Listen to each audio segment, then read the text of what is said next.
Chapter 31, Queen Mab. Next morning, Stubb accosted Flask. Such a queer dream, King Post, I never had. You know the old man's ivory leg? Well, I dreamed he kicked me with it. And when I tried to kick back, upon my soul, my little man, I kicked my leg right off. And then, presto. Ahab seemed a pyramid, and I, like a blazing fool, kept kicking at it. But what was still more curious, Flask, you know how curious all dreams are. Through all this rage that I was in, I somehow seemed to be thinking to myself that after all it was not much of an insult, that kick from Ahab. Why, thinks I, what's the row? It's not a real leg, only a false leg. And there's a mighty difference between a living thump and a dead thump. That's what makes a blow from the hand, Flask, 50 times more savage to bear than a blow from a cane. The living member, that makes the living insult, my little man. And thinks I to myself all the while, mind, while I was stubbing my silly toes against that cursed pyramid, so confoundedly contradictory was it all the while, I say, I was thinking to myself, what's his leg now but a cane, a whalebone cane? Yes, thinks I, it was only a playful cudgeling, in fact, only a whaleboning that he gave me, not a base kick. Besides, thinks I, look at it once. Why, the end of it, the foot part, what a small sort of end it is. Whereas, if a broad-footed farmer kicked me, there's a devilish broad insult. But this insult is whittled down to a point only. But now comes the greatest joke of the dream, Flask. While I was battering away at the pyramid, a sort of badger-haired old merman with a hump on his back takes me by the shoulders and slews me round. What are you bout? Says he, slid. Man, but I was frightened. Such a fizz. But somehow, next moment I was over the fright. What am I about? Says I at last. And what business is that of yours? I should like to know, mister. Humpback. Do you want a kick? By the Lord, Flask, I had no sooner said that than he turned round his stern to me, bent over, and dragging up a lot of seaweed he had for a clout. What do you think I saw? Why, thunder alive, man, his stern was stuck full of marlin spikes with the points out. Says I on second thoughts, I guess I won't kick you, old fellow. Wise Stubb, said he, wise Stubb, and kept muttering it all the time, a sort of eating of his own gums like a chimney hag. Seeing he wasn't going to stop saying over his wise Stubb, I thought I might as well fall to kicking the pyramid again. But I had only just lifted my foot for it when he roared out, "Stop that kicking!" "Halloa," says I, "what's the matter now, old fellow?" "Look ye here," says he, "let's argue the insult. Captain Ahab kicked ye, didn't he?" "Yes, he did," says I, right here it was. "Very good," says he used his ivory leg, didn't he?" "Yes, he did," says I. "Well then," says he, "wise Stubb, what have you to complain of? Didn't he kick with right good will? It wasn't a common pitch pine leg he kicked with, was it? No, you were kicked by a great man, and with a beautiful ivory leg, Stubb. It's an honor, I consider it an honor. Listen, wise Stubb. In old England, the greatest lords think it great glory to be slapped by a queen and made garter knights of. But be your boast, Stubb, that you were kicked by old Ahab and made a wise man of. Remember what I say, be kicked by him, account his kicks honors, and on no account kick back, for you can't help yourself, wise Stubb. Don't you see that pyramid? With that, he all of a sudden seemed somehow, in some queer fashion, to swim off into the air. I snored, rolled over, and there I was in my hammock. Now what do you think of that dream, Flask? I don't know, it seems a sort of foolish to me, though. Maybe. But it's made a wise man of me, Flask. Do you see Ahab standing there, sideways looking over the stern? Well, the best thing you can do, Flask, is to let the old man alone. Never speak to him, whatever he says. Halloa, what's that he shouts? Hark, masthead there. Look sharp, all of ye. There are whales hereabouts. If ye see a white one, split your lungs for him. What do you think of that now, Flask? Ain't there a small drop of something queer about that, eh? A white whale, did ye mark that, man? Look ye, there's something special in the wind. Stand by for it, Flask. Ahab has that's bloody on his mind. But Mum, he comes this way. Chapter 32, Cetology. Already we are boldly launched upon the deep, but soon we shall be lost in its unshored, harborless immensities. Ere that come to pass, ere the Pequod's weedy hull rolls side by side with the barnacled hulls of the Leviathan, at the outset, it is but well to attend to a matter almost indispensable to a thorough appreciative understanding of the more special Leviathanic revelations and allusions of all sorts which are to follow. It is some systematized exhibition of the whale in his broad genera that I would now fain put before you. Yet is it no easy task. The classification of the constituents of a chaos, nothing less is here essayed. Listen to what the best and latest authorities have laid down. No branch of zoology is so much involved as that which is entitled cetology, says Captain Scoresby, A.D. 1820.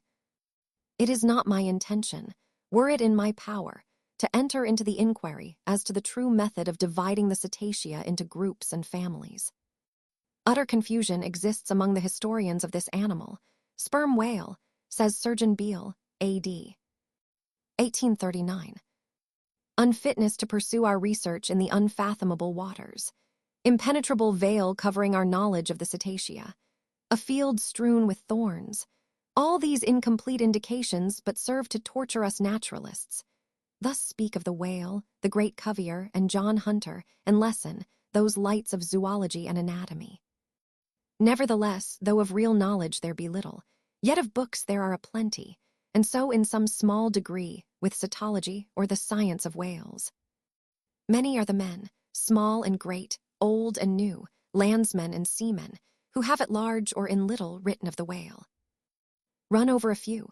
The authors of the Bible, Aristotle, Pliny, Aldrovandi, Sir Thomas Browne, Gesner, Ray, Linnaeus, Rondelidius, Willoughby, Green, Artedi, Sibbald, Brisson, Martin, Lassapede, Bonatera, Desmarest, Baron Cuvier, Frederick Cuvier, John Hunter, Owen, Scoresby, Beale, Bennett, J. Ross Brown, the author of Miriam Coffin, Olmsted, and the Rev. T. Cheever. But to what ultimate generalizing purpose all these have written, the above-cited extracts will show.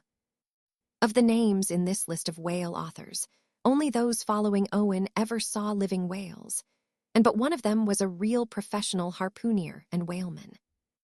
I mean Captain Scoresby. On the separate subject of the Greenland or right whale, he is the best existing authority. But Scoresby knew nothing, and says nothing of the great sperm whale, compared with which the Greenland whale is almost unworthy mentioning. And here be it said, that the Greenland whale is an usurper upon the throne of the seas. He is not even by any means the largest of the whales. Yet, owing to the long priority of his claims, and the profound ignorance which, till some 70 years back, invested the then fabulous or utterly unknown sperm whale, and which ignorance to this present day still reigns in all but some few scientific retreats and whale ports, this usurpation has been every way complete. Reference to nearly all the Leviathanic allusions in the great poets of past days will satisfy you that the Greenland whale, without one rival, was to them the monarch of the seas. But the time has at last come for a new proclamation. This is Charing Cross, hear ye. Good people all, the Greenland whale is deposed, the great sperm whale now reigneth. There are only 2 books in being which at all pretend to put the living sperm whale before you, and at the same time, in the remotest degree succeed in the attempt. Those books are Beale's and Bennett's, both in their time surgeons to English South Sea whale ships, and both exact and reliable men. The original matter touching the sperm whale to be found in their volumes is necessarily small, but so far as it goes, it is of excellent quality, though mostly confined to scientific description. As yet, however, the sperm whale, scientific or poetic, lives not complete in any literature. Far above all other hunted whales, his is an unwritten life. Now the various species of whales need some sort of popular comprehensive classification, if only an easy outline one for the present, hereafter to be filled in all its departments by subsequent laborers. As no better man advances to take this matter in hand, I hereupon offer my own poor endeavors. I promise nothing complete, because any human thing supposed to be complete must for that very reason infallibly be faulty. I shall not pretend to a minute anatomical description of the various species, or, in this place at least, to much of any description. My object here is simply to project the draft of a systematization of cetology. I am the architect, not the builder. But it is a ponderous task. No ordinary letter sorter in the post office is equal to it. To grope down into the bottom of the sea after them, to have one's hands among the unspeakable foundations, ribs, and very pelvis of the world, this is a fearful thing. What am I that I should essay to hook the nose of this Leviathan? The awful tauntings in Job might well appall me. Will he, the Leviathan, make a covenant with thee? Behold, the hope of him is vain. But I have swam through libraries and sailed through oceans. I have had to do with whales with these visible hands. I am in earnest, and I will try. There are some preliminaries to settle. First, the uncertain, unsettled condition of this science of cetology is in the very vestibule attested by the fact that in some quarters it still remains a moot point whether a whale be a fish. In his System of Nature, A.D. 1776, Linnaeus declares, I hereby separate the whales from the fish. But of my own knowledge, I know that down to the year 1850, sharks and shad, alewives and herring, against Linnaeus's express edict, were still found dividing the possession of the same seas with the Leviathan. The grounds upon which Linnaeus would fain have banished the whales from the waters, he states as follows. On account of their warm bilocular heart, their lungs, their movable eyelids, their hollow ears, penem intrantum feminam mammis lactantum, and finally, ex lege naturi jure meritoque. I submitted all this to my friends Simeon Macy and Charlie Coffin, of Nantucket, both messmates of mine in a certain voyage, and they united in the opinion that the reasons set forth were altogether insufficient. Charlie profanely hinted they were humbug. Be it known that, waiving all argument, I take the good old-fashioned ground that the whale is a fish, and call upon holy Jonah to back me. This fundamental thing settled, the next point is, in what internal respect does the whale differ from other fish? Above, Linnaeus has given you those items. But in brief, they are these, lungs and warm blood, whereas all other fish are lungless and cold-blooded. Next, how shall we define the whale by his obvious externals, so as conspicuously to label him for all time to come? To be short, then, a whale is a spouting fish with a horizontal tail. There you have him. However contracted, that definition is the result of expanded meditation. A walrus spouts much like a whale, but the walrus is not a fish because he is amphibious. But the last term of the definition is still more cogent, as coupled with the first. Almost anyone must have noticed that all the fish familiar to landsmen have not a flat, but a vertical or up and down tail. Whereas, among spouting fish the tail, though it may be similarly shaped, invariably assumes a horizontal position. By the above definition of what a whale is, I do by no means exclude from the Leviathanic brotherhood any sea creature hitherto identified with the whale by the best informed Nantucketers, nor, on the other hand, link with it any fish hitherto authoritatively regarded as alien. Hence, all the smaller, spouting, and horizontal-tailed fish must be included in this ground plan of cetology. Now then, come the grand divisions of the entire whale host. I am aware that down to the present time, the fish styled lamatins and dugongs, pigfish and sowfish of the coffins of Nantucket, are included by many naturalists among the whales. But as these pigfish are a noisy, contemptible set, mostly lurking in the mouths of rivers and feeding on wet hay, and especially as they do not spout, I deny their credentials as whales, and have presented them with their passports to quit the kingdom of cetology. First, according to magnitude, I divide the whales into 3 primary books, subdivisible into chapters, and these shall comprehend them all, both small and large. I, the folio whale, I. The octavo whale, I. The duodecimo whale. As the type of the folio, I present the sperm whale, of the octavo, the grampus, of the duodecimo, the porpoise. Foleos. Among these I here include the following chapters. I. The sperm whale, II. The right whale, III. The finback whale, IV. The humpbacked whale, V. The razorback whale, VI. The sulfur bottom whale, Book I. Folio, Chapter I. Sperm whale. This whale, among the English of old vaguely known as the trumpa whale, and the pfister whale, and the anvil-headed whale, is the present cachalot of the French, and the potsfish of the Germans, and the macrocephalus of the long words. He is, without doubt, the largest inhabitant of the globe, the most formidable of all whales to encounter, the most majestic in aspect, and lastly, by far the most valuable in commerce, he being the only creature from which that valuable substance, spermaceti, is obtained. All his peculiarities will, in many other places, be enlarged upon. It is chiefly with his name that I now have to do. Philologically considered, it is absurd. Some centuries ago, when the sperm whale was almost wholly unknown in his own proper individuality, and when his oil was only accidentally obtained from the stranded fish, in those days spermaceti, it would seem, was popularly supposed to be derived from a creature identical with the one then known in England as the Greenland or right whale. It was the idea also that this same spermaceti was that quickening humor of the Greenland whale, which the first syllable of the word literally expresses. In those times also, spermaceti was exceedingly scarce, not being used for light, but only as an ointment and medicament. It was only to be had from the druggists, as you nowadays buy an ounce of rhubarb. When, as I opine, in the course of time, the true nature of spermaceti became known, its original name was still retained by the dealers, no doubt to enhance its value by a notion so strangely significant of its scarcity. And so the appellation must at last have come to be bestowed upon the whale from which this spermaceti was really derived. Book I Folio, Chapter II. Right whale. In one respect, this is the most venerable of the leviathans, being the one first regularly hunted by man.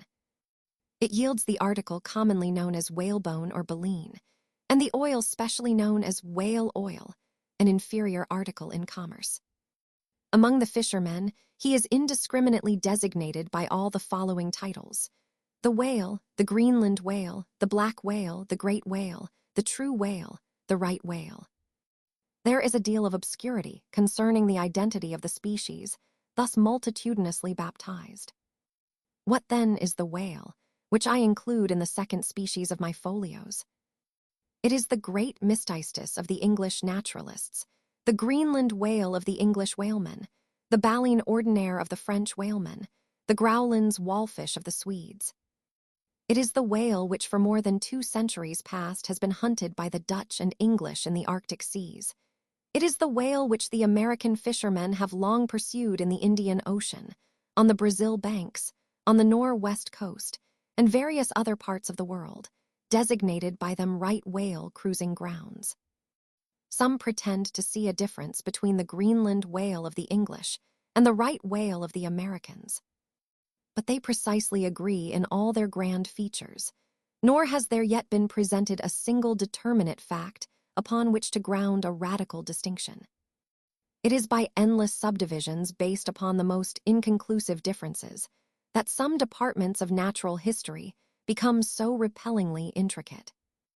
The right whale will be elsewhere treated of at some length, with reference to elucidating the sperm whale. Book I Folio, Chapter II. Finback. Under this head I reckon a monster which, by the various names of finback, tallspout, and long john, has been seen almost in every sea, and is commonly the whale whose distant jet is so often descried by passengers crossing the Atlantic in the New York packet tracks. In the length he attains, and in his baleen, the finback resembles the right whale, but is of a less portly girth and a lighter color, approaching to olive. His great lips present a cable-like aspect, formed by the intertwisting, slanting folds of large wrinkles. His grand distinguishing feature, the fin, from which he derives his name, is often a conspicuous object. This fin is some 3 or 4 feet long, growing vertically from the hinder part of the back, of an angular shape, and with a very sharp pointed end.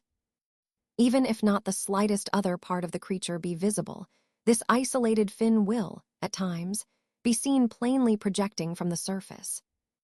When the sea is moderately calm and slightly marked with spherical ripples, and this gnomon-like fin stands up and casts shadows upon the wrinkled surface, it may well be supposed that the watery circle surrounding it somewhat resembles a dial, with its style and wavy hour lines graved on it. On that Ahaz dial, the shadow often goes back. The finback is not gregarious. He seems a whale-hater, as some men are man-haters. Very shy, always going solitary, unexpectedly rising to the surface in the remotest and most sullen waters, his straight and single lofty jet rising like a tall misanthropic spear upon a barren plain, gifted with such wondrous power and velocity in swimming as to defy all present pursuit from man. This Leviathan seems the banished and unconquerable Cain of his race, bearing for his mark that style upon his back. From having the baleen in his mouth, the finback is sometimes included with the right whale, among a theoretic species denominated whalebone whales, that is, whales with baleen. Of these so-called whalebone whales, there would seem to be several varieties, most of which, however, are little known. Broad-nosed whales and beaked whales, pike-headed whales, bunched whales, underjawed whales, and rostrated whales are the fishermen's names for a few sorts. In connection with this appellative of whalebone whales, it is of great importance to mention that however such a nomenclature may be convenient in facilitating allusions to some kind of whales, yet it is in vain to attempt a clear classification of the Leviathan, founded upon either his baleen, or hump, or fin, or teeth. Notwithstanding that those marked parts or features very obviously seem better adapted to afford the basis for a regular system of cetology than any other detached bodily distinctions, which the whale, in his kinds, presents. How then? The baleen, hump, back fin, and teeth. These are things whose peculiarities are indiscriminately dispersed among all sorts of whales, without any regard to what may be the nature of their structure in other and more essential particulars. Thus, the sperm whale and the humpbacked whale each has a hump, but there the similitude ceases.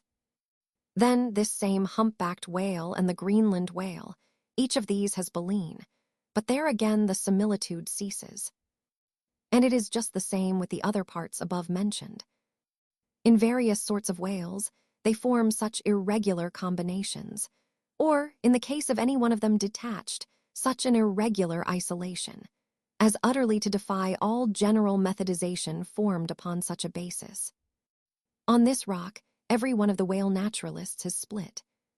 But it may possibly be conceived that, in the internal parts of the whale in his anatomy, there, at least, we shall be able to hit the right classification. Nay, what thing, for example, is there in the Greenland whale's anatomy more striking than his baleen? Yet we have seen that by his baleen it is impossible correctly to classify the Greenland whale. And if you descend into the bowels of the various leviathans, why there you will not find distinctions a 50th part as available to the systematizer as those external ones already enumerated. What then remains? Nothing but to take hold of the whales bodily, in their entire liberal volume, and boldly sort them that way.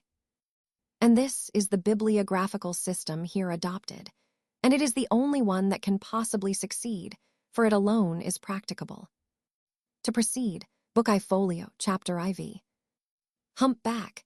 This whale is often seen on the northern American coast. He has been frequently captured there and towed into harbor. He has a great pack on him like a peddler, or you might call him the elephant and castle whale.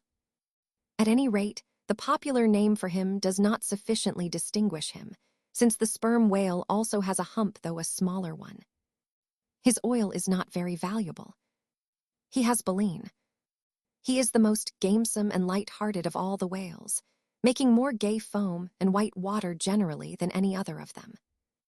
Book I Folio, Chapter V. Razorback. Of this whale little is known but his name. I have seen him at a distance off Cape Horn. Of a retiring nature, he eludes both hunters and philosophers. Though no coward, he has never yet shown any part of him but his back, which rises in a long, sharp ridge. Let him go. I know little more of him, nor does anybody else. Book I Folio, Chapter VI. Sulphur Bottom. Another retiring gentleman, with a brimstone belly doubtless got by scraping along the Tartarian tiles in some of his profounder divings. He is seldom seen. At least I have never seen him except in the remoter southern seas, and then always at too great a distance to study his countenance. He is never chased. He would run away with rope walks of line. Prodigies are told of him. Adieu, Sulphur Bottom. I can say nothing more that is true of ye, nor can the oldest Nantucketer. Thus ends Book I. Folio, and now begins Book II, Octavo. Octavos, asterisk, these embrace the whales of middling magnitude, among which present may be numbered. I, the grampus, II, the blackfish, III, the narwhal, IV, the thrasher, V, the killer. Why this book of whales is not denominated, the quarto is very plain. Because, while the whales of this order, though smaller than those of the former order, nevertheless retain a proportionate likeness to them in figure, yet the bookbinder's quarto volume in its dimensioned form does not preserve the shape of the folio volume, but the octavo volume does.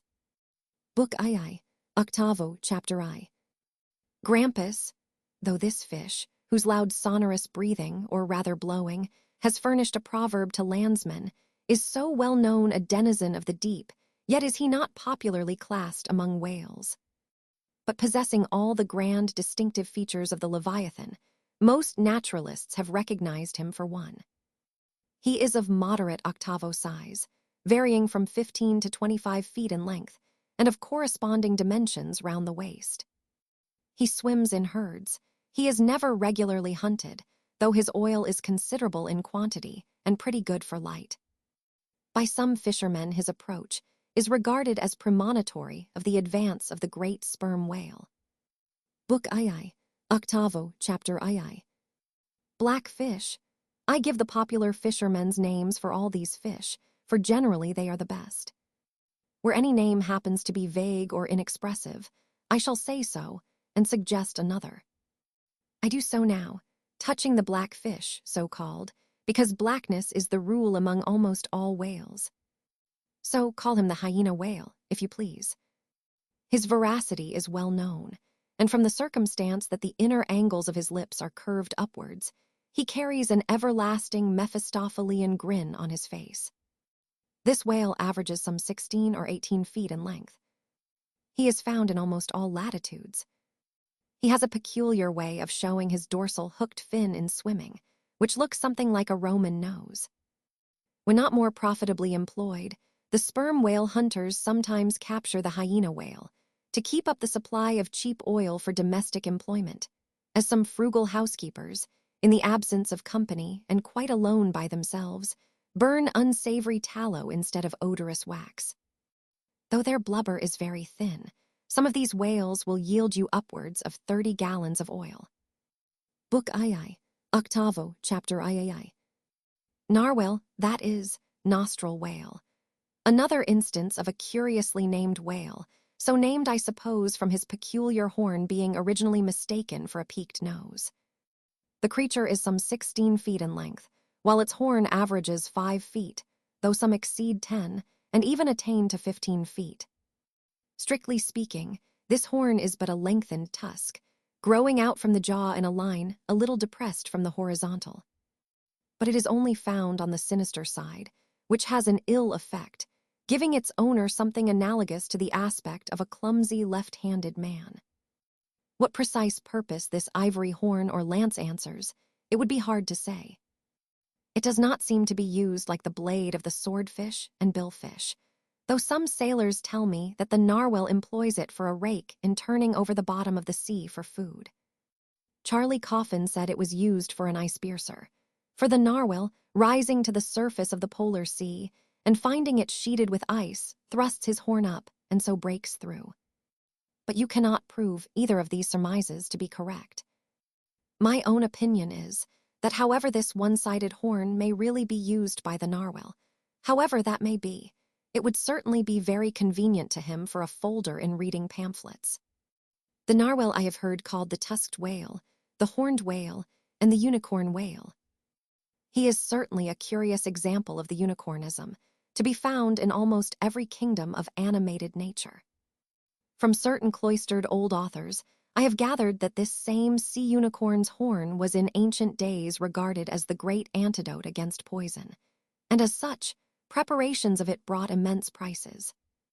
It was also distilled to a volatile salts for fainting ladies, the same way that the horns of the male deer are manufactured into hartshorn. Originally, it was in itself accounted an object of great curiosity. Black letter tells me that Sir Martin Frobisher on his return from that voyage, when Queen Bess did gallantly wave her jeweled hand to him from a window of Greenwich Palace, as his bold ship sailed down the Thames. When Sir Martin returned from that voyage, saith Black letter, on bended knees he presented to her Highness a prodigious long horn of the narwhal, which for a long period after hung in the castle at Windsor.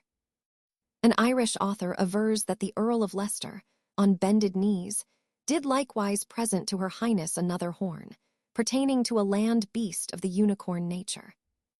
The narwhal has a very picturesque, leopard-like look, being of a milk-white ground color, dotted with round and oblong spots of black.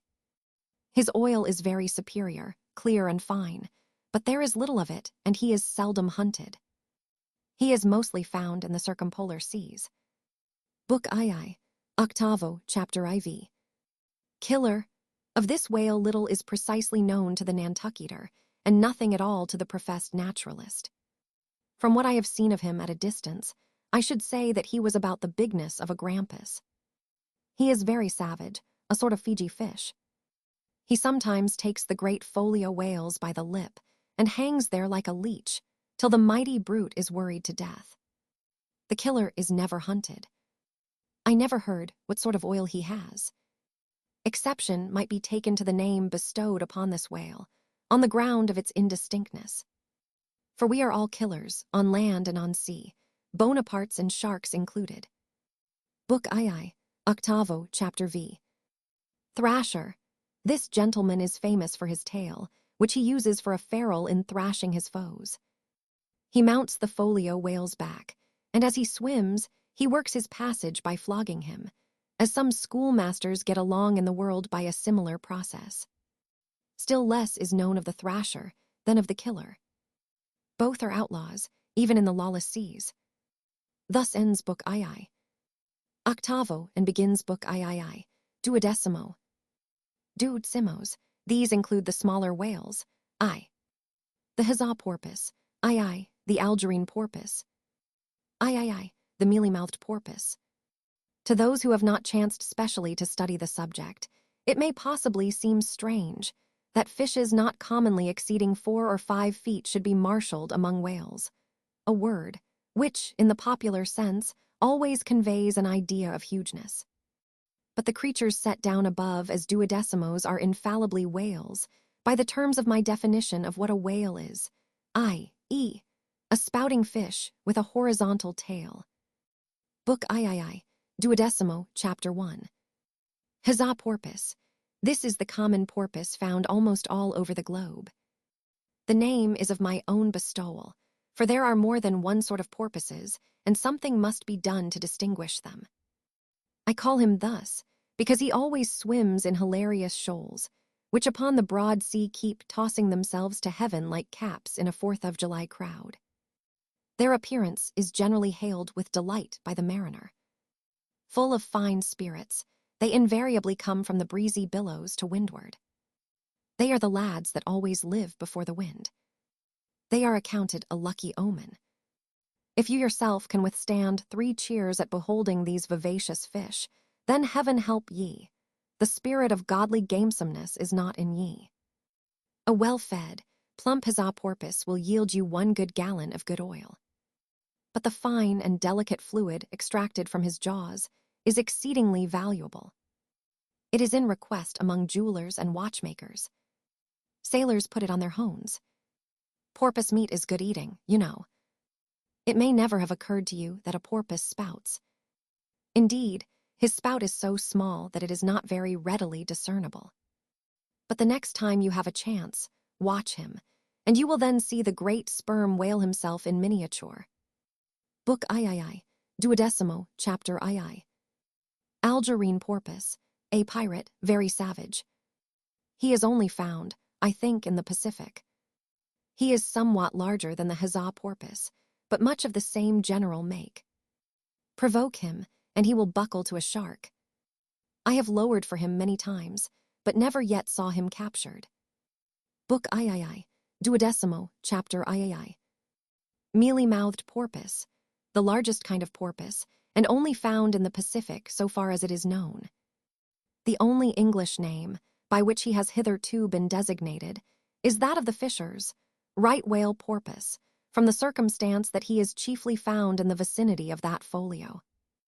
In shape, he differs in some degree from the huzzah porpoise, being of a less rotund and jolly girth. Indeed, he is of quite a neat and gentlemanlike figure. He has no fins on his back, most other porpoises have. He has a lovely tail and sentimental Indian eyes of a hazel hue. But his mealy mouth spoils all. Though his entire back down to his side fins is of a deep sable, yet a boundary line, distinct as the mark in a ship's hull, called the bright waist. That line streaks him from stem to stern, with two separate colors, black above and white below. The white comprises part of his head, and the whole of his mouth, which makes him look as if he had just escaped from a felonious visit to a meal bag. A most mean and mealy aspect. His oil is much like that of the common porpoise. Beyond the 12, this system does not proceed, inasmuch as the porpoise is the smallest of the whales. Above, you have all the leviathans of note. But there are a rabble of uncertain, fugitive, half-fabulous whales, which as an American whaleman I know by reputation, but not personally. I shall enumerate them by their forecastle appellations, for possibly such a list may be valuable to future investigators, who may complete what I have here but begun. If any of the following whales shall hereafter be caught and marked, then he can readily be incorporated into this system, according to his folio, octavo, or 12 magnitude. The bottlenose whale, the junk whale, the pudding-headed whale, the cape whale, the leading whale, the cannon whale, the scrag whale, the coppered whale, the elephant whale, the iceberg whale, the quag whale, the blue whale, etc. From Icelandic, Dutch, and Old English authorities, there might be quoted other lists of uncertain whales, blessed with all manner of uncouth names. But I omit them as altogether obsolete, and can hardly help suspecting them for mere sounds, full of leviathanism, but signifying nothing. Finally, it was stated at the outset that this system would not be here, and at once perfected. You cannot but plainly see that I have kept my word. But I now leave my cetological system standing thus unfinished, even as the great cathedral of Cologne was left, with the crane still standing upon the top of the uncompleted tower. For small erections may be finished by their first architects. Grand ones, true ones, ever leave the copestone to posterity. God keep me from ever completing anything. This whole book is but a draft, nay, but the draft of a draft. Oh, time, strength, cash, and patience. Chapter 33, The Specksnider. Concerning the officers of the whale craft, this seems as good a place as any to set down a little domestic peculiarity on shipboard, arising from the existence of the harpooner class of officers, a class unknown, of course, in any other marine than the whale fleet. The large importance attached to the harpooner's vocation is evinced by the fact that originally in the old Dutch fishery, 2 centuries and more ago, the command of a whale ship was not wholly lodged in the person now called the captain, but was divided between him and an officer called the specksnider. Literally, this word means fat cutter. Usage, however, in time made it equivalent to chief harpooner. In those days, the captain's authority was restricted to the navigation and general management of the vessel, while over the whale hunting department and all its concerns, the Specksnider or chief harpooner reigned supreme. In the British Greenland fishery, under the corrupted title of Specksioneer, this old Dutch official is still retained, but his former dignity is sadly abridged. At present he ranks simply as senior harpooner, and as such is but one of the captain's more inferior subalterns. Nevertheless, as upon the good conduct of the harpooneers, the success of a whaling voyage largely depends, and since in the American fishery, he is not only an important officer in the boat, but under certain circumstances, night watches on a whaling ground. The command of the ship's deck is also his. Therefore, the grand political maxim of the sea demands that he should nominally live apart from the men before the mast, and be in some way distinguished as their professional superior, though always, by them, familiarly regarded as their social equal. Now the grand distinction drawn between officer and man at sea is this: the first lives aft, the last forward. Hence, in whale ships and merchantmen alike, the mates have their quarters with the captain. And so, too, in most of the American whalers the harpooneers are lodged in the after part of the ship. That is to say, they take their meals in the captain's cabin and sleep in a place indirectly communicating with it. Though the long period of a southern whaling voyage, by far the longest of all voyages now or ever made by man, the peculiar perils of it, and the community of interest prevailing among a company, all of whom, high or low, depend for their profits, not upon fixed wages, but upon their common luck, together with their common vigilance, intrepidity, and hard work. Though all these things do, in some cases, tend to beget a less rigorous discipline than in merchantmen generally. Yet, never mind how much like an old Mesopotamian family these whalemen may, in some primitive instances, live together. For all that, the punctilious externals, at least, of the quarterdeck are seldom materially relaxed, and in no instance done away. Indeed, many are the Nantucket ships in which you will see the skipper parading his quarterdeck, with an elated grandeur not surpassed in any military navy. Nay, extorting almost as much outward homage as if he wore the imperial purple, and not the shabbiest of pilot cloth. And though of all men, the moody captain of the Pequod was the least given to that sort of shallowest assumption, and though the only homage he ever exacted was implicit, instantaneous obedience, though he required no man to remove the shoes from his feet ere stepping upon the quarterdeck, and though there were times when, owing to peculiar circumstances connected with events hereafter to be detailed, he addressed them in unusual terms, whether of condescension or in terrorem or otherwise. Yet even Captain Ahab was by no means unobservant of the paramount forms and usages of the sea. Nor, perhaps, will it fail to be eventually perceived that behind those forms and usages, as it were, he sometimes masked himself, incidentally making use of them for other and more private ends than they were legitimately intended to subserve.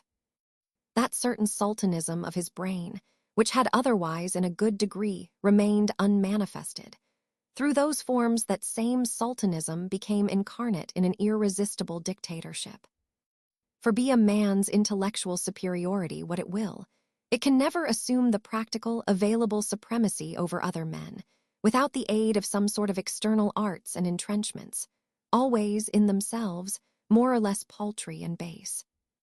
This it is that forever keeps God's true princes of the empire from the world's hustings, and leaves the highest honors that this air can give to those men who become famous more through their infinite inferiority to the choice hidden handful of the divine inert, than through their undoubted superiority over the dead level of the mass. Such large virtue lurks in these small things when extreme political superstitions invest them, that in some royal instances, even to idiot imbecility, they have imparted potency. But when, as in the case of Nicholas the Tsar, the ringed crown of geographical empire encircles an imperial brain, then the plebeian herds crouch abased before the tremendous centralization. Nor will the tragic dramatist who would depict mortal indomitableness in its fullest sweep and direct swing ever forget a hint, incidentally so important in his art, as the one now alluded to. But Ahab, my captain, still moves before me in all his Nantucket grimness and shagginess, and in this episode touching emperors and kings, I must not conceal that I have only to do with a poor old whale hunter like him, and therefore all outward majestical trappings and housings are denied me. O Ahab, what shall be grand in thee? It must needs be plucked at from the skies, and dived for in the deep, and featured in the unbodied air. Chapter 34. The Cabin Table.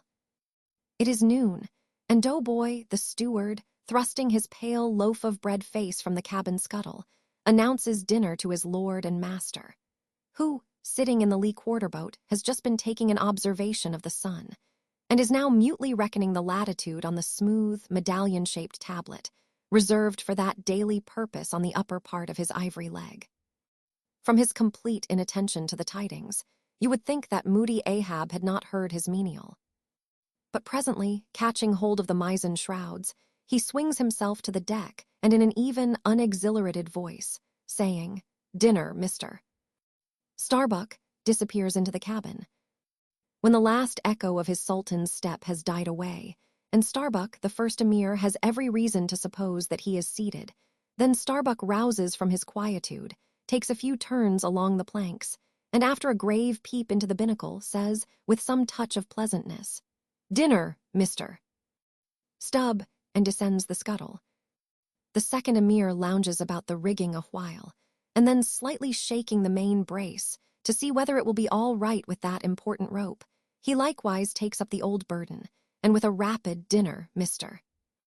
Flask follows after his predecessors. But the third emir, now seeing himself all alone on the quarterdeck, seems to feel relieved from some curious restraint, for, tipping all sorts of knowing winks in all sorts of directions, and kicking off his shoes, he strikes into a sharp but noiseless squall of a hornpipe right over the Grand Turk's head. And then, by a dexterous sleight, pitching his cap up into the mizentop for a shelf, he goes down rollicking so far at least as he remains visible from the deck, reversing all other processions by bringing up the rear with music. But ere stepping into the cabin doorway below, he pauses, ships a new face altogether, and then, independent, hilarious little Flask enters King Ahab's presence, in the character of Abjectus or the slave. It is not the least among the strange things bred by the intense artificialness of sea usages, that while in the open air of the deck, some officers will, upon provocation, bear themselves boldly and defyingly enough towards their commander. Yet, 10-1, let those very officers the next moment go down to their customary dinner in that same commander's cabin, and straightway their inoffensive, not to say deprecatory and humble air towards him, as he sits at the head of the table. This is marvelous, sometimes most comical. Wherefore this difference? A problem, perhaps not. To have been Belshazzar, king of Babylon, and to have been Belshazzar, not haughtily but courteously, therein certainly must have been some touch of mundane grandeur. But he who in the rightly regal and intelligent spirit presides over his own private dinner table of invited guests, that man's unchallenged power and dominion of individual influence for the time, that man's royalty of state transcends Belshazzar's, for Belshazzar was not the greatest. Who has but once dined his friends, has tasted what it is to be Caesar. It is a witchery of social czarship, which there is no withstanding.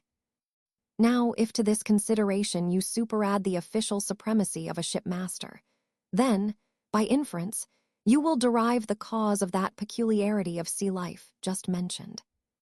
Over his ivory inlaid table, Ahab presided like a mute, maned sea lion on the white coral beach, surrounded by his warlike but still deferential cubs.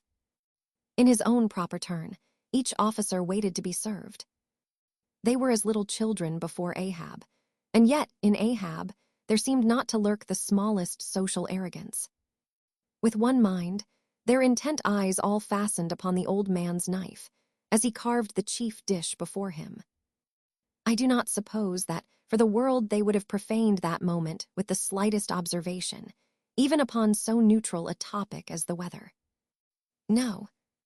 And when reaching out his knife and fork, between which the slice of beef was locked, Ahab thereby motioned Starbuck's plate towards him, the mate received his meat as though receiving alms, and cut it tenderly, and a little started if, perchance, the knife grazed against the plate, and chewed it noiselessly, and swallowed it, not without circumspection. For, like the coronation banquet at Frankfurt, where the German emperor profoundly dines with the 7 imperial electors, so these cabin meals were somehow solemn meals, eaten in awful silence. And yet at table old Ahab forbade not conversation, only he himself was dumb. What a relief it was to choking Stubb, when a rat made a sudden racket in the hold below. And poor little Flask, he was the youngest son, and little boy of this weary family party. His were the shin bones of the saline beef, his would have been the drumsticks. For Flask to have presumed to help himself, this must have seemed to him tantamount to larceny in the 1st degree. Had he helped himself at that table, doubtless, never more would he have been able to hold his head up in this honest world. Nevertheless, strange to say, Ahab never forbade him. And had Flask helped himself, the chances were Ahab had never so much as noticed it.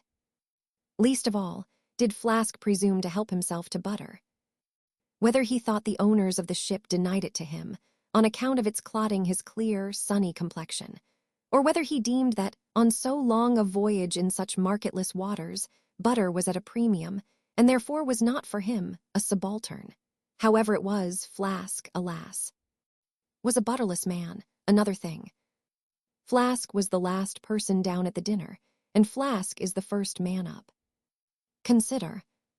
For hereby Flask's dinner was badly jammed in point of time.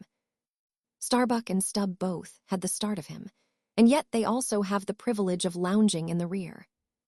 If Stubb even, who is but a peg higher than Flask, happens to have but a small appetite, and soon shows symptoms of concluding his repast, then Flask must bestir himself. He will not get more than 3 mouthfuls that day, for it is against holy usage for Stubb to precede Flask to the deck. Therefore it was that Flask once admitted in private that ever since he had arisen to the dignity of an officer, from that moment he had never known what it was to be otherwise than hungry, more or less. For what he ate did not so much relieve his hunger as keep it immortal in him. Peace and satisfaction, thought Flask, have forever departed from my stomach. I am an officer, but how I wish I could fish a bit of old-fashioned beef in the forecastle, as I used to when I was before the mast. There's the fruits of promotion now, there's the vanity of glory, there's the insanity of life. Besides, if it were so that any mere sailor of the Pequod had a grudge against Flask in Flask's official capacity, all that sailor had to do, in order to obtain ample vengeance, was to go aft at dinner time and get a peep at Flask through the cabin skylight, sitting silly and dumbfoundered before awful Ahab. Now, Ahab and his 3 mates formed what may be called the first table in the Pequod's cabin. After their departure, taking place in inverted order to their arrival, the canvas cloth was cleared, or rather was restored to some hurried order by the pallid steward. And then the 3 harpooneers were bidden to the feast, they being its residuary legatees. They made a sort of temporary servants' hall of the high and mighty cabin. In strange contrast to the hardly tolerable constraint and nameless invisible domineerings of the captain's table, was the entire carefree license and ease, the almost frantic democracy of those inferior fellows the harpooneers. While their masters, the mates, seemed afraid of the sound of the hinges of their own jaws, the harpooneers chewed their food with such a relish that there was a report to it. They dined like lords. They filled their bellies like Indian ships all day loading with spices. Such portentous appetites had Queequeg and Tashtego, that to fill out the vacancies made by the previous repast, often the pale doughboy was fain to bring on a great baron of salt junk, seemingly quarried out of the solid ox. And if he were not lively about it, if he did not go with a nimble hop, skip, and jump, then Tashtego had an ungentlemanly way of accelerating him by darting a fork at his back, harpoon-wise. And once Dago, seized with a sudden humor, assisted Doughboy's memory by snatching him up bodily and thrusting his head into a great empty wooden trencher, while Tashtego, knife in hand, began laying out the circle preliminary to scalping him. He was naturally a very nervous, shuddering sort of little fellow, this bread-faced steward, the progeny of a bankrupt baker and a hospital nurse. And what with the standing spectacle of the black terrific Ahab, and the periodical tumultuous visitations of these three savages, Doughboy's whole life was one continual lip quiver. Commonly, after seeing the harpooneers furnished with all things they demanded, he would escape from their clutches into his little pantry adjoining, and fearfully peep out at them through the blinds of its door, till all was over. It was a sight to see Queequeg seated over against Tashtego, opposing his filed teeth to the Indians.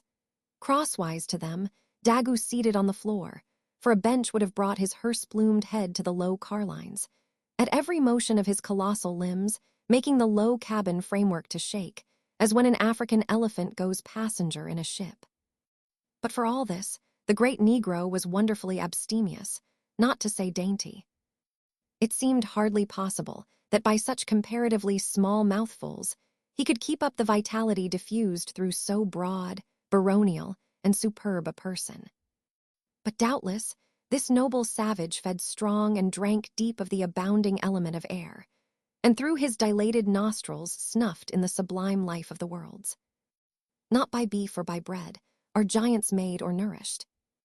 But Queequeg, he had a mortal barbaric smack of the lip in eating, an ugly sound enough, so much so that the trembling doughboy almost looked to see whether any marks of teeth lurked in his own lean arms.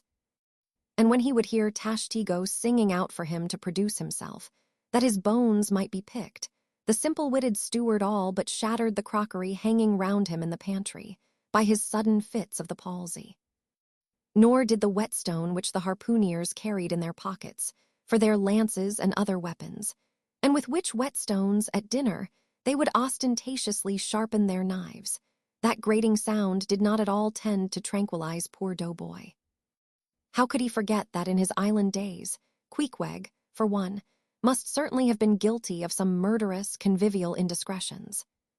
Alas, doughboy! Hard fares the white waiter who waits upon cannibals. Not a napkin should he carry on his arm, but a buckler. In good time, though, to his great delight, the three salt-sea warriors would rise and depart, to his credulous, fable-mongering ears, all their martial bones jingling in them at every step, like Moorish cimeters in scabbards. But though these barbarians dined in the cabin, and nominally lived there, still, being anything but sedentary in their habits, they were scarcely ever in it except at mealtimes, and just before sleeping time, when they passed through it to their own peculiar quarters.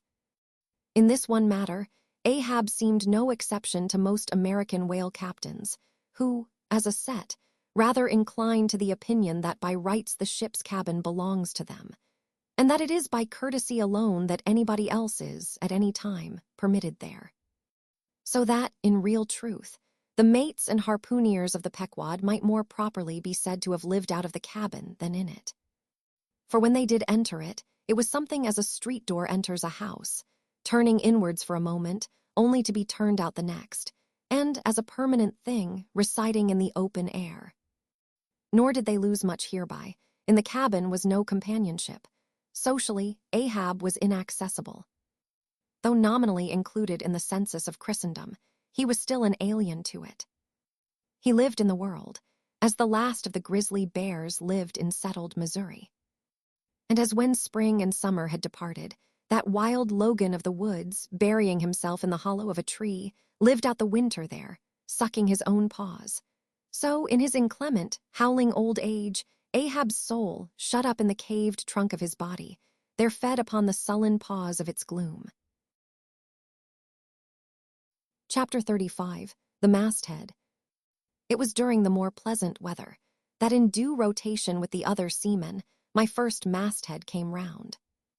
In most American whalemen, the mastheads are manned almost simultaneously with the vessel, leaving her port, even though she may have 15,000 miles, and more, to sail ere reaching her proper cruising ground. And if, after a 3, 4, or 5 years' voyage, she is drawing nigh home with anything empty in her, say, an empty vial even, then her mastheads are kept manned to the last, and not till her skysail poles sail in among the spires of the port does she altogether relinquish the hope of capturing one whale more. Now, as the business of standing mastheads, ashore or afloat, is a very ancient and interesting one, let us in some measure expatiate here. I take it that the earliest standers of mastheads were the old Egyptians, because, in all my researches, I find none prior to them. For though their progenitors, the builders of Babel, must doubtless, by their tower, have intended to rear the loftiest masthead in all Asia, or Africa either, yet, ere the final truck was put to it, as that great stone mast of theirs may be said to have gone by the board, in the dread gale of God's wrath. Therefore, we cannot give these Babel builders priority over the Egyptians. And that the Egyptians were a nation of masthead standers is an assertion based upon the general belief among archaeologists that the first pyramids were founded for astronomical purposes, a theory singularly supported by the peculiar stair-like formation of all four sides of those edifices, whereby, with prodigious long upliftings of their legs, those old astronomers were wont to mount to the apex and sing out for new stars. Even as the lookouts of a modern ship sing out for a sail, or a whale just bearing in sight. In Saint Stylites, the famous Christian hermit of old times, who built him a lofty stone pillar in the desert and spent the whole latter portion of his life on its summit, hoisting his food from the ground with a tackle. In him we have a remarkable instance of a dauntless stander of mastheads, who was not to be driven from his place by fogs or frosts, rain, hail, or sleet, but valiantly facing everything out to the last, literally died at his post. Of modern standers of mastheads we have but a lifeless set, mere stone, iron, and bronze men, who, though well capable of facing out a stiff gale, are still entirely incompetent to the business of singing out upon discovering any strange sight. There is Napoleon, who, upon the top of the column of Vendôme, stands with arms folded, some 150 feet in the air. Careless, now, who rules the decks below, whether Louis Philippe, Louis Blanc, or Louis the Devil. Great Washington, too, stands high aloft on his towering mainmast in Baltimore, and like one of Hercules' pillars, his column marks that point of human grandeur beyond which few mortals will go. Admiral Nelson, also on a capstan of gun-metal, stands his masthead in Trafalgar Square, and ever when most obscured by that London smoke, token is yet given that a hidden hero is there, for where there is smoke must be fire. But neither great Washington, nor Napoleon, nor Nelson will answer a single hail from below, however madly invoked to befriend by their counsels the distracted decks upon which they gaze. However it may be surmised that their spirits penetrate through the thick haze of the future and descry what shoals and what rocks must be shunned. It may seem unwarrantable to couple in any respect the masthead standers of the land with those of the sea, but that in truth it is not so is plainly evinced by an item for which Obed Macy, the sole historian of Nantucket, stands accountable. The worthy Obed tells us that in the early times of the whale fishery, airships were regularly launched in pursuit of the game. The people of that island erected lofty spars along the sea-coast, to which the lookouts ascended by means of nailed cleats, something as fowls go upstairs in a henhouse. A few years ago this same plan was adopted by the bay whalemen of New Zealand, who, upon descrying the game, gave notice to the ready-manned boats nigh the beach. But this custom has now become obsolete. Turn we then to the one proper masthead, that of a whaleship at sea. The 3 mastheads are kept manned from sunrise to sunset, the seamen taking their regular turns, as at the helm, and relieving each other every 2 hours. In the serene weather of the tropics it is exceedingly pleasant the masthead. Nay, to a dreamy meditative man it is delightful. There you stand, 100 feet above the silent decks, striding along the deep, as if the masts were gigantic stilts, while beneath you and between your legs, as it were, swim the hugest monsters of the sea, even as ships once sailed between the boots of the famous Colossus at Old Rhodes. There you stand, lost in the infinite series of the sea, with nothing ruffled but the waves. The tranced ship indolently rolls, the drowsy trade winds blow, everything resolves you into languor. For the most part in this tropic whaling life, a sublime uneventfulness invests you. You hear no news, read no gazettes, Extras with startling accounts of commonplaces never delude you into unnecessary excitements. You hear of no domestic afflictions, bankrupt securities, fall of stocks, are never troubled with the thought of what you shall have for dinner, for all your meals for 3 years and more are snugly stowed in casks, and your bill of fare is immutable. In one of those southern whalesmen, on a long 3 or 4 years' voyage, as often happens, the sum of the various hours you spend at the masthead would amount to several entire months. And it is much to be deplored that the place to which you devote so considerable a portion of the whole term of your natural life should be so sadly destitute of anything approaching to a cozy inhabitiveness, or adapted to breed a comfortable localness of feeling, such as pertains to a bed, a hammock, a hearse, a sentry box, a pulpit, a coach, or any other of those small and snug contrivances in which men temporarily isolate themselves. Your most usual point of perch is the head of the T-gallant mast, where you stand upon 2 thin parallel sticks, almost peculiar to whalemen, called the T-gallant crosstrees. Here, tossed about by the sea, the beginner feels about as cozy as he would standing on a bull's horns. To be sure, in cold weather you may carry your house aloft with you, in the shape of a watchcoat, but properly speaking the thickest watchcoat is no more of a house than the unclad body, for as the soul is glued inside of its fleshy tabernacle, and cannot freely move about in it, nor even move out of it, without running great risk of perishing, like an ignorant pilgrim crossing the snowy Alps in winter, so a watchcoat is not so much of a house as it is a mere envelope, or additional skin encasing you. You cannot put a shelf or chest of drawers in your body, and no more can you make a convenient closet of your watchcoat. Concerning all this, it is much to be deplored that the mastheads of a southern whale ship are unprovided with those enviable little tents, or pulpits, called crow's nests, in which the lookouts of a Greenland whaler are protected from the inclement weather of the frozen seas. In the fireside narrative of Captain Sleet, entitled A Voyage Among the Icebergs, in quest of the Greenland whale, and incidentally for the rediscovery of the lost Icelandic colonies of Old Greenland.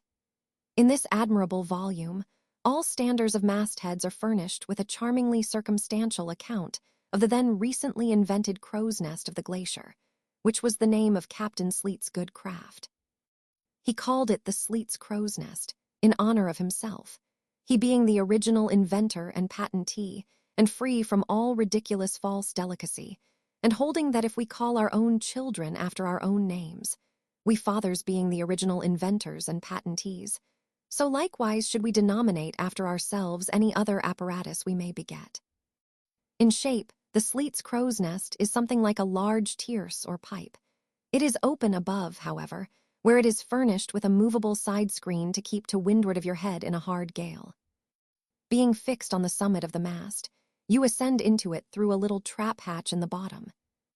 On the after side, or side next the stern of the ship, is a comfortable seat, with a locker underneath for umbrellas, comforters, and coats. In front is a leather rack, in which to keep your speaking trumpet, pipe, telescope, and other nautical conveniences. When Captain Sleet in person stood his masthead in this crow's nest of his, he tells us that he always had a rifle with him, also fixed in the rack, together with a powder flask and shot, for the purpose of popping off the stray narwhals or vagrant sea unicorns infesting those waters. For you cannot successfully shoot at them from the deck owing to the resistance of the water, but to shoot down upon them is a very different thing. Now, it was plainly a labor of love for Captain Sleet to describe, as he does, all the little detailed conveniences of his crow's nest.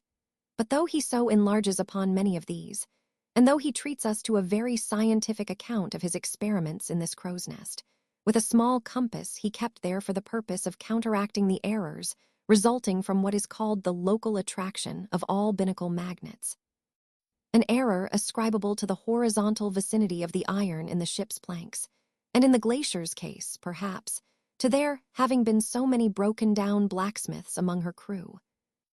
I say that though the captain is very discreet and scientific here, yet, for all his learned binnacle deviations, azimuth compass observations, and approximate errors, he knows very well, Captain Sleet, that he was not so much immersed in those profound magnetic meditations as to fail being attracted occasionally towards that well-replenished little case bottle, so nicely tucked in on one side of his crow's nest, within easy reach of his hand. Though upon the whole, I greatly admire and even love the brave, the honest, and learned captain. Yet I take it very ill of him that he should so utterly ignore that case bottle, seeing what a faithful friend and comforter it must have been, while with mittened fingers and hooded head he was studying the mathematics aloft there in that bird's nest within 3 or 4 perches of the pole. But if we southern whale fishers are not so snugly housed aloft as Captain Sleet and his Greenland men were, yet that disadvantage is greatly counterbalanced by the widely contrasting serenity of those seductive seas in which we South fishers mostly float. For one, I used to lounge up the rigging very leisurely, resting in the top to have a chat with Queequeg or anyone else off duty whom I might find there, then ascending a little way further and throwing a lazy leg over the topsail yard, take a preliminary view of the watery pastures, and so at last mount to my ultimate destination. Let me make a clean breast of it here, and frankly admit that I kept but sorry guard. With the problem of the universe revolving in me, how could I, being left completely to myself at such a thought-engendering altitude, how could I but lightly hold my obligations to observe all whale ships' standing orders? Keep your weather eye open, and sing out every time. And let me in this place movingly admonish you, ye shipowners of Nantucket. Beware of enlisting in your vigilant fisheries any lad with lean brow and hollow eye, given to unseasonable meditativeness, and who offers to ship with the feed-on instead of boatage in his head. Beware of such an one, I say. Your whales must be seen before they can be killed, and this sunken-eyed young Platonist will tow you 10 wakes round the world, and never make you 1 pint of sperm the richer. Nor are these monitions at all unneeded. For nowadays, the whale fishery furnishes an asylum for many romantic, melancholy, and absent-minded young men, disgusted with the carking cares of earth, and seeking sentiment in tar and blubber. Childe Harold not unfrequently perches himself upon the masthead of some luckless, disappointed whale ship, and in moody phrase ejaculates, "Roll on, thou deep and dark blue ocean, roll." 10,000 blubber hunters sweep over thee in vain. Very often do the captains of such ships take those absent-minded young philosophers to task, upbraiding them with not feeling sufficient interest in the voyage, half hinting that they are so hopelessly lost to all honorable ambition as that in their secret souls they would rather not see whales than otherwise. But all in vain. Those young Platonists have a notion that their vision is imperfect. They are short-sighted. What use, then, to strain the visual nerve? They have left their opera glasses at home. "Why, thou monkey," said a harpooner to one of these lads, "we've been cruising now hard upon 3 years, and thou hast not raised a whale yet. Whales are scarce as hen's teeth whenever thou art up here." Perhaps they were, or perhaps there might have been shoals of them in the far horizon, but lulled into such an opium-like listlessness of vacant, unconscious reverie is this absent-minded youth by the blending cadence of waves with thoughts, that at last he loses his identity, takes the mystic ocean at his feet for the visible image of that deep, blue, bottomless soul pervading mankind and nature, and every strange, half-seen, gliding, beautiful thing that eludes him. Every dimly discovered, uprising fin of some undiscernible form seems to him the embodiment of those elusive thoughts that only people the soul by continually flitting through it. In this enchanted mood, thy spirit ebbs away to whence it came, becomes diffused through time and space, like Cranmer's sprinkled pantheistic ashes, forming at last a part of every shore the round globe over. There is no life in thee now, except that rocking life imparted by a gently rolling ship, by her borrowed from the sea, by the sea from the inscrutable tides of God. But while this sleep, this dream is on ye, move your foot or hand an inch, slip your hold at all, and your identity comes back in horror. Over Discartion, vortices you hover. And perhaps, at midday, in the fairest weather, with one half-throttled shriek you drop through that transparent air into the summer sea, no more to rise forever. Heed it well, ye pantheists. Chapter 36, The Quarterdeck. Enter Ahab, then all. It was not a great while after the affair of the pipe that one morning shortly after breakfast, Ahab, as was his wont, ascended the cabin gangway to the deck. There most sea captains usually walk at that hour, as country gentlemen, after the same meal, take a few turns in the garden. Soon his steady, ivory stride was heard, as to and fro he paced his old rounds, upon planks so familiar to his tread that they were all over-dented, like geological stones, with the peculiar mark of his walk. Did you fixedly gaze, too, upon that ribbed and dented brow, there also you would see still stranger footprints, the footprints of his one unsleeping, ever-pacing thought. But on the occasion in question, those dents looked deeper, even as his nervous step that morning left a deeper mark. And so full of his thought was Ahab, that at every uniform turn that he made, now at the mainmast and now at the binnacle, you could almost see that thought turn in him as he turned, and pace in him as he paced, so completely possessing him, indeed, that it all but seemed the inward mold of every outer movement. "D'ye mark him, Flask?" whispered Stubb. "The chick that's in him pecks the shell. 'Twill soon be out." The hours wore on, Ahab now shut up within his cabin, anon pacing the deck with the same intense bigotry of purpose in his aspect. It drew near the close of day. Suddenly he came to a halt by the bulwarks, and inserting his bone leg into the auger hole there, and with one hand grasping a shroud, he ordered Starbuck to send everybody aft. "Sir," said the mate, astonished at an order seldom or never given on shipboard except in some extraordinary case. "Send everybody aft," repeated Ahab. "Mastheads there." "Come down." When the entire ship's company were assembled, and with curious and not wholly unapprehensive faces, were eyeing him, for he looked not unlike the weather horizon when a storm is coming up, Ahab, after rapidly glancing over the bulwarks, and then darting his eyes among the crew, started from his standpoint, and as though not a soul were nigh, him resumed his heavy turns upon the deck.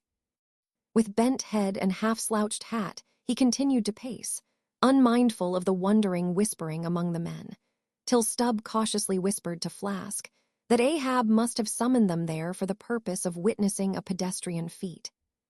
But this did not last long. Vehemently pausing, he cried, "What do ye do when ye see a whale, men? Sing out for him," was the impulsive rejoinder from a score of clubbed voices. "Good," cried Ahab, with a wild approval in his tones, observing the hearty animation into which his unexpected question had so magnetically thrown them. "And what do ye next, men? Lower away, and after him. And what tune is it ye pull to, men? A dead whale or a stove-boat?" More and more strangely and fiercely glad and approving grew the countenance of the old man at every shout, while the mariners began to gaze curiously at each other, as if marveling how it was that they themselves became so excited at such seemingly purposeless questions. But they were all eagerness again, as Ahab, now half revolving in his pivot hole, with one hand reaching high up a shroud, and tightly, almost convulsively grasping it, addressed them thus: "All ye mastheaders have before now heard me give orders about a white whale. Look ye, d'ye see this Spanish ounce of gold?" Holding up a broad, bright coin to the sun. "It is a $16 piece, men. D'ye see it, mister? Starbuck, hand me yon topmaul." While the mate was getting the hammer, Ahab, without speaking, was slowly rubbing the gold piece against the skirts of his jacket, as if to heighten its luster, and without using any words was meanwhile lowly humming to himself, producing a sound so strangely muffled and inarticulate that it seemed the mechanical humming of the wheels of his vitality in him. Receiving the topmaul from Starbuck, he advanced towards the mainmast with the hammer uplifted in one hand, exhibiting the gold with the other, and with a high-raised voice exclaiming, "Whosoever of ye raises me a white-headed whale with a wrinkled brow and a crooked jaw, whosoever of ye raises me that white-headed whale, with 3 holes punctured in his starboard fluke, look ye, whosoever of ye raises me that same white whale, he shall have this gold ounce, my boys." "Huzzah! Huzzah!" cried the seamen, as with swinging tarpaulins they hailed the act of nailing the gold to the mast. "It's a white whale, I say," resumed Ahab as he threw down the topmaul. "A white whale. Skin your eyes for him, men. Look sharp for white water. If ye see but a bubble, sing out. All this while Tashtigo, Dagu, and Queequeg had looked on with even more intense interest and surprise than the rest, and at the mention of the wrinkled brow and crooked jaw they had started as if each was separately touched by some specific recollection. "Captain Ahab," said Tashtigo, "that white whale must be the same that some call Moby Dick." "Moby Dick," shouted Ahab. "Do ye know the white whale, then, Tash? Does he fantail a little curious, sir, before he goes down?" said the gay-header deliberately. "And has he a curious spout, too?" said Dago. "Very bushy, even for a parmacety, and mighty quick, Captain Ahab. And he have 1, 2, 3, oh. Good many iron in him hide, too, Captain," cried Queequeg disjointedly. "All twisk-tee-be-twisk, like him, faltering hard for a word, and screwing his hand round and round as though uncorking a bottle. Like him. Corkscrew," cried Ahab. "Aye, Queequeg, the harpoons lie all twisted and wrenched in him. Aye, Dagu, his spout is a big one, like a whole shock of wheat, and white as a pile of our Nantucket wool after the great annual sheep-shearing. Aye, Tashtigo, and he fantails like a split jib in a squall. Death and devils. Men, it is Moby Dick ye have seen, Moby Dick, Moby Dick." "Captain Ahab," said Starbuck, who, with Stub and Flask, had thus far been eyeing his superior with increasing surprise, but at last seemed struck with a thought which somewhat explained all the wonder. "Captain Ahab, I have heard of Moby Dick, but it was not Moby Dick that took off thy leg." "Who told thee that?" cried Ahab. Then pausing, "Aye, Starbuck, aye, my hearties all round. It was Moby Dick that dismasted me, Moby Dick that brought me to this dead stump I stand on now." "Aye, aye," he shouted with a terrific, loud animal sob, like that of a heart-stricken moose. "Aye, aye. It was that accursed white whale that razzied me, made a poor pegging lubber of me for ever and a day." Then tossing both arms, with measureless imprecations he shouted out, "Aye, aye. And I'll chase him round Good Hope, and round the Horn, and round the Norway maelstrom, and round perdition's flames before I give him up. And this is what ye have shipped for men. To chase that white whale on both sides of land, and over all sides of earth, till he spouts black blood and rolls fin out. What say ye, men? Will ye splice hands on it now? I think ye do look brave." "Aye, aye," shouted the harpooneers and seamen, running closer to the excited old man. "A sharp eye for the white whale, a sharp lance for Moby Dick. God bless ye," he seemed to half sob and half shout. "God bless ye, men. Steward, go draw the great measure of grog. But what's this long face about, mister? Starbuck, wilt thou not chase the white whale? Art not game for Moby Dick?" "I am game for his crooked jaw, and for the jaws of death too, Captain Ahab, if it fairly comes in the way of the business we follow. But I came here to hunt whales, not my commander's vengeance." "How many barrels will thy vengeance yield thee even if thou gettest it, Captain Ahab?" "It will not fetch thee much in our Nantucket market." "Nantucket market! Hoot! But come closer, Starbuck, thou requirest a little lower layer. If money is to be the measurer, man, and the accountants have computed their great counting house the globe, by girdling it with guineas, 1 to every 3 parts of an inch, then let me tell thee that my vengeance will fetch a great premium here." "He smites his chest," whispered Stub. "What's that for?" "Methinks it rings most vast, but hollow." "Vengeance on a dumb brute," cried Starbuck. "That simply smote thee from blindest instinct." "Madness. To be enraged with a dumb thing, Captain Ahab, seems blasphemous. Hark ye yet again, the little lower layer. All visible objects, man, are but as pasteboard masks. But in each event, in the living act, the undoubted deed, there some unknown but still reasoning thing puts forth the moldings of its features from behind the unreasoning mask. If man will strike through the mask. How can the prisoner reach outside, except by thrusting through the wall? To me, the white whale is that wall, shoved near to me. Sometimes I think there's naught beyond. But 'tis enough. He tasks me, he heaps me. I see in him outrageous strength with an inscrutable malice sinewing it. That inscrutable thing is chiefly what I hate, and be the white whale agent, or be the white whale principal, I will wreak that hate upon him. Talk not to me of blasphemy, man. I'd strike the sun if it insulted me. For could the sun do that, then could I do the other, since there is ever a sort of fair play herein, jealousy presiding over all creations. But not my master, man, is even that fair play. Who's over me, truth hath no confines. Take off thine eye. More intolerable than fiends, glarings is a doltish stare.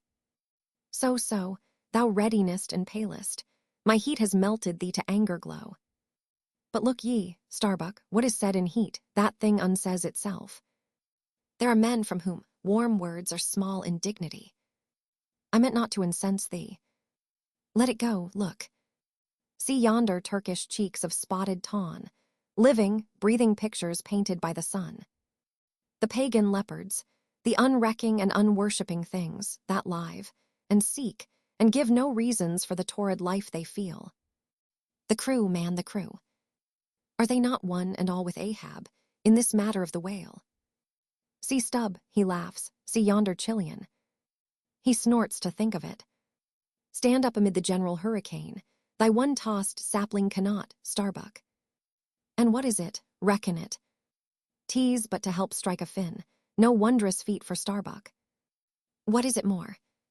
From this one poor hunt, then, the best lance out of all Nantucket, surely he will not hang back, when every foremast hand has clutched a whetstone. Ah, constraining seize thee, I see. The billow lifts thee. Speak but speak, aye. Thy silence, then, that voices thee. Aside, something shot from my dilated nostrils, he has inhaled it in his lungs. Starbuck now is mine, cannot oppose me now without rebellion. God keep me, keep us all, murmured Starbuck lowly. But in his joy at the enchanted, tacit acquiescence of the mate, Ahab did not hear his foreboding invocation, nor yet the low laugh from the hold, nor yet the presaging vibrations of the winds in the cordage, nor yet the hollow flap of the sails against the masts, as for a moment their hearts sank in. For again Starbuck's downcast eyes lighted up with the stubbornness of life. The subterranean laugh died away, the winds blew on, the sails filled out, the ship heaved and rolled as before. Ah, ye admonitions and warnings! Why stay ye not when ye come? But rather are ye predictions than warnings, ye shadows. Yet not so much predictions from without, as verifications of the foregoing things within. For with little external to constrain us, the innermost necessities in our being, these still drive us on. The measure, cried Ahab. Receiving the brimming pewter, and turning to the harpooneers, he ordered them to produce their weapons. Then ranging them before him near the capstan, with their harpoons in their hands, while his 3 mates stood at his side with their lances, and the rest of the ship's company formed a circle round the group.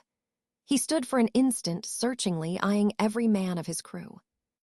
But those wild eyes met his, as the bloodshot eyes of the prairie wolves meet the eye of their leader, ere he rushes on at their head in the trail of the bison. But alas, only to fall into the hidden snare of the Indian. "Drink and pass," he cried, handing the heavy charged flagon to the nearest seaman. The crew alone now drank. Round with it, round. Short draughts, long swallows, men. Tea's hot as Satan's hoof. So, it goes round excellently. It spiralizes in ye, forks out at the serpent snapping eye. Well done, almost drained. That way it went, this way it comes. Hand it me, here a hollow. Men, ye seem the years, so brimming life is gulped and gone. Steward refill, attend now my braves. I have mustered ye all round this capstan, and ye mates, flank me with your lances, and ye harpooneers, stand there with your irons, and ye, stout mariners, ring me in, that I may in some sort revive a noble custom of my fisherman fathers before me. O men, you will yet see that, ha? Boy, come back. Bad pennies come not sooner. Hand it me. Why now, this pewter had run brimming again, wert not thou sent. Vitus, imp, away thou ague. Advance, ye mates. Cross your lances full before me. Well done. Let me touch the axis. So saying, with extended arm, he grasped the 3 level, radiating lances at their crossed center, While so doing, suddenly and nervously twitched them, meanwhile glancing intently from Starbuck to Stubb, from Stubb to Flask. It seemed as though, by some nameless, interior volition, he would fain have shocked into them the same fiery emotion accumulated within the laden jar of his own magnetic life. The three mates quailed before his strong, sustained, and mystic aspect. Stubb and Flask looked sideways from him. The honest eye of Starbuck fell downright. "In vain," cried Ahab, "but maybe 'tis well. For did ye three but once take the full-forced shock, then mine own electric thing, that had perhaps expired from out me. Perchance, too, it would have dropped ye dead. Perchance ye need it not, down lances. And now, ye mates, I do appoint ye 3 cupbearers to my 3 pagan kinsmen there, yon 3 most honorable gentlemen and noblemen, my valiant harpooneers. Disdain the task. What, when the great Pope washes the feet of beggars, using his tiara for ewer? Oh, my sweet cardinals, your own condescension, that shall bend ye to it. I do not order ye, ye will it. Cut your seizings and draw the poles, ye harpooneers." Silently obeying the order, the 3 harpooneers now stood with the detached iron part of their harpoons, some 3 feet long, held, barbs up, before him. "Stab me not with that keen steel. Cant them over. Know ye not the goblet end? Turn up the socket. So, now ye cup-bearers, advance. The irons. Take them, hold them while I fill." Forthwith, slowly going from one officer to the other, he brimmed the harpoon sockets with the fiery waters from the pewter. "Now 3 to 3 ye stand. Commend the murderous chalices. Bestow them, ye who are now made parties to this indissoluble league. Ha, Starbuck, but the deed is done. Yon ratifying sun now waits to sit upon it. Drink, ye harpooneers. Drink and swear, ye men that man the deathful whaleboat's bow, death to Moby Dick. God hunt us all if we do not hunt Moby Dick to his death." The long, barbed steel goblets were lifted, and to cries and maledictions against the white whale, the spirits were simultaneously quaffed down with a hiss. Starbuck paled, and turned and shivered. Once more, and finally, the replenished pewter went the rounds among the frantic crew, when, waving his free hand to them, they all dispersed, and Ahab retired within his cabin. Chapter 37, Sunset. The cabin, by the stern windows, Ahab sitting alone and gazing out. I leave a white and turbid wake, pale waters, paler cheeks where'er I sail. The envious billows sidelong swell to whelm my track, let them, but first I pass. Yonder, by ever-brimming goblet's rim, the warm waves blush like wine. The gold brow plumbs the blue. The diver's sun, slow dived from noon, goes down, my soul mounts up. She wearies with her endless hill. Is then the crown too heavy that I wear? This iron crown of Lombardy. Yet is it bright with many a gem. I the wearer see not its far flashings, but darkly feel that I wear that dazzlingly confounds. 'Tis iron, that I know not gold. 'Tis split, too, that I feel. The jagged edge galls me so, my brain seems to beat against the solid metal. I, steel skull, mine, the sort that needs no helmet in the most brain-battering fight. Dry heat upon my brow, oh. Time was, when as the sunrise nobly spurred me, so the sunset soothed. No more. This lovely light, it lights not me. All loveliness is anguish to me, since I can ne'er enjoy. Gifted with the high perception, I lack the low, enjoying power, damned most subtly and most malignantly. Damned in the midst of paradise. Good night, good night. Waving his hand, he moves from the window. 'Twas not so hard a task. I thought to find one stubborn, at the least, but my one-cogged circle fits into all their various wheels, and they revolve. Or, if you will, like so many ant-hills of powder, they all stand before me, and I their match. Oh, hard! That to fire others, the match itself must needs be wasting. What I've dared, I've willed, and what I've willed I'll do. They think me mad, Starbuck does, but I'm demoniac, I am madness maddened. That wild madness that's only calm to comprehend itself. The prophecy was that I should be dismembered, and I lost this leg. I now prophesy that I will dismember my dismemberer. Now then, be the prophet and the fulfiller one. That's more than ye great gods, ever were. I laugh and hoot at ye cricket players, ye pugilists, ye deaf Burkes and blinded Bendigos. I will not say as schoolboys do to bullies, take someone of your own size, don't pommel me. No, ye have knocked me down, and I am up again, but ye have run and hidden. Come forth from behind your cotton bags. I have no long gun to reach ye. Come, Ahab's compliments to ye, come and see if ye can swerve me. Swerve me. Ye cannot swerve me, else ye swerve yourselves. Man has ye there, swerve me. The path to my fixed purpose is laid with iron rails, whereon my soul is grooved to run. Over unsounded gorges, through the rifled hearts of mountains, under torrents' beds, unerringly I rush. Naught's an obstacle, naught's an angle to the iron way. Chapter 38, Dusk. By the mainmast, Starbuck leaning against it. My soul is more than matched, she's overmanned, and by a madman. Insufferable sting, that sanity should ground arms on such a field. But he drilled deep down, and blasted all my reason out of me. I think I see his impious end, but feel that I must help him to it. Will I, nill I, the ineffable thing has tied me to him, tows me with a cable I have no knife to cut. Horrible old man. Who's over him, he cries. Aye, he would be a Democrat to all above. Look, how he lords it over all below. Oh. I plainly see my miserable office.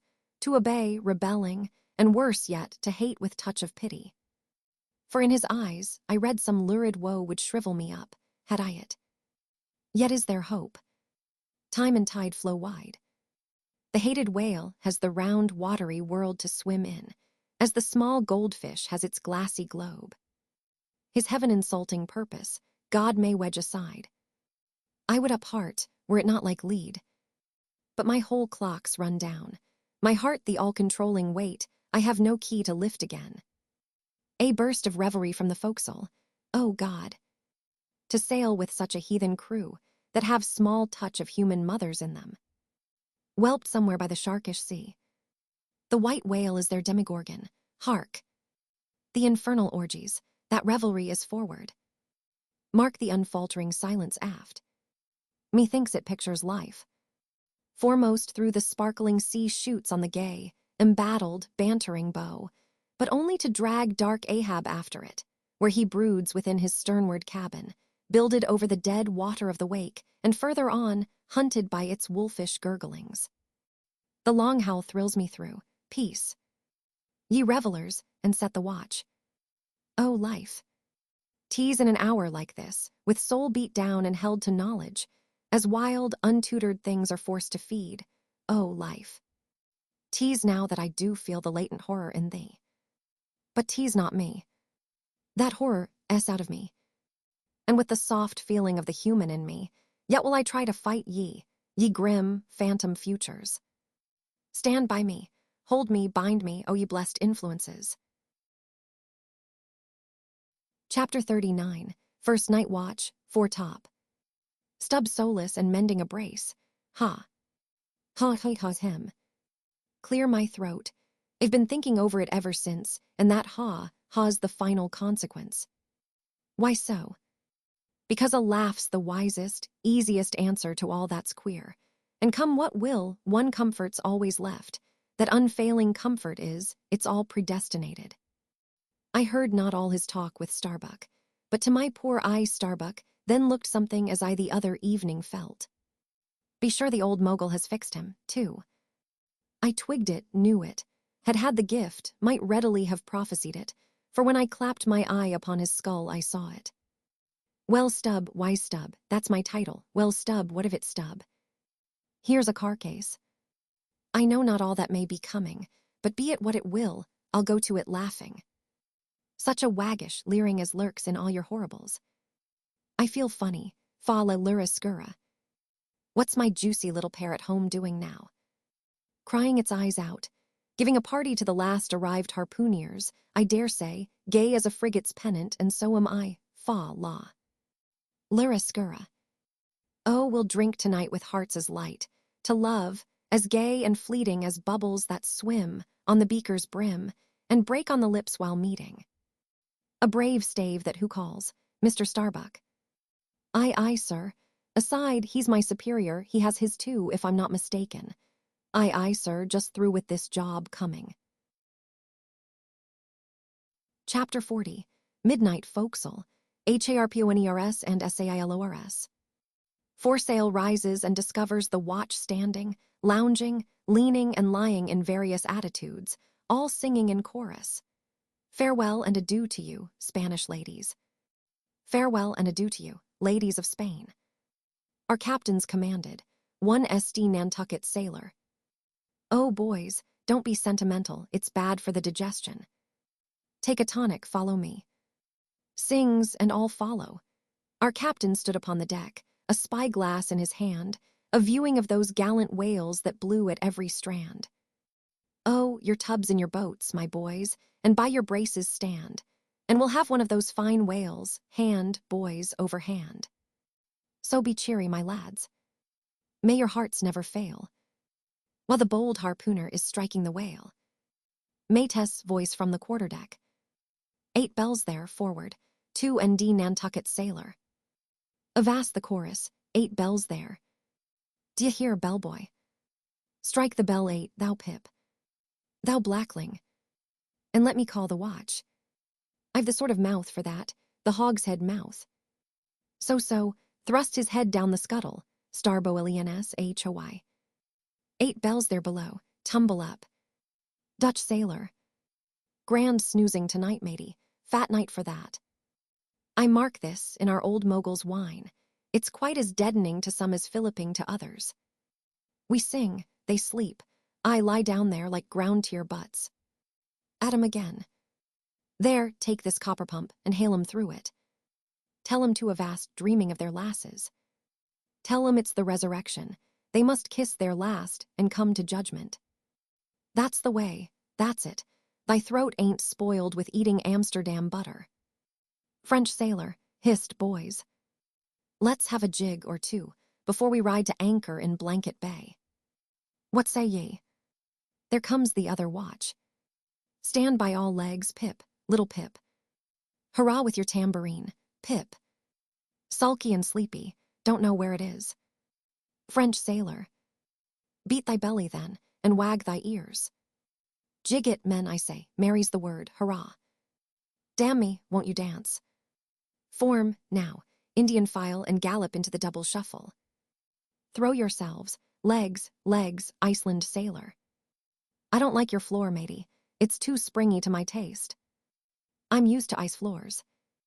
I'm sorry to throw cold water on the subject, but excuse me. Maltese sailor, me too, where's your girls? Who but a fool would take his left hand by his right and say to himself, how d'ye do? Partners, I must have partners, Sicilian sailor. I, girls and a green, then I'll hop with ye, yea, turn grasshopper. Long Island sailor. Well, ye sulkies, there's plenty more of us. Hoe corn when you may, say I. All legs go to harvest soon, ah. Here comes the music, now for it. Azori sailor. Ascending and pitching the tambourine up the scuttle. Here you are, Pip, and there's the windlass bits, up you mount. Now, boys. The half of them dance to the tambourine. Some go below, some sleep or lie among the coils of rigging. Oaths aplenty, Azori sailor. Dancing, go it, Pip, bang it, bellboy. Rig it, dig it, stig it, quig it, bellboy. Make fireflies break the jinglers, Pip. Jinglers, you say. There goes another dropped off, I pound it so. China sailor. Rattle thy teeth, then, and pound away. Make a pagoda of thyself. French sailor, merry mad. Hold up thy hoop, Pip, till I jump through it. Split jibs, tear yourselves, TASHTGO. Quietly smoking. That's a white man, he calls that fun, humph. I save my sweat, old Manx sailor. I wonder whether those jolly lads bethink them of what they are dancing over. I'll dance over your grave, I will. That's the bitterest threat of your night women that beat headwinds round corners. Oh Christ, to think of the green navies and the green-skulled crews. Well, well, belike the whole world's a ball, as you scholars have it, and so 'tis right to make one ballroom of it. Dance on, lads, you're young, I was once. 3D Nantucket sailor, spell O, phew. This is worse than pulling after whales in a calm. Give us a whiff, Tash. They cease dancing and gather in clusters. Meantime the sky darkens, the wind rises. Lascar sailor. By Brahma. Boys, it'll be dow sail soon. The sky-born, high-tide Ganges turn to wind. Thou showest thy black brow, Siva. Maltese sailor. Reclining and shaking his cap. It's the waves, the snow's caps turn to jigget now. They'll shake their tassels soon. Now would all the waves were women, then I'd go drown and chassis with them evermore. There's not so sweet on earth, heaven may not match it, as those swift glances of warm, wild bosoms in the dance, when the overarboring arms hide such ripe, bursting grapes. Sicilian sailor. Reclining, tell me not of it. Hark ye, lad, fleet interlacings of the limbs, lithe swayings, coyings, flutterings. Lip, heart, hip. All graze, unceasing touch and go. Not taste, observe ye, else comes satiety. A pagan, nudging, TAHITN sailor. Reclining on a mat, hail, holy nakedness of our dancing girls, the heava-heava. Ah, low-veiled, high-palmed Tahiti. I still rest me on thy mat, but the soft soil has slid. I saw thee woven in the wood, my mat. Green the first day I brought ye thence, now worn and wilted quite. Ah me, not thou nor I can bear the change. How then, if so be transplanted to yon sky? Hear I the roaring streams from Pirohites' peak of spears, when they leap down the crags and drown the villages. The blast. The blast, up spine and meet it. Leaps to his feet, Portuguese sailor. How the sea rolls swashing, gainst the side. Stand by for reefing, hearties. The winds are just crossing swords, pell-mell they'll go lunging presently. Danish sailor, crack, crack, old ship. So long as thou crackest, thou holdest. Well done. The mate there holds ye to it stiffly.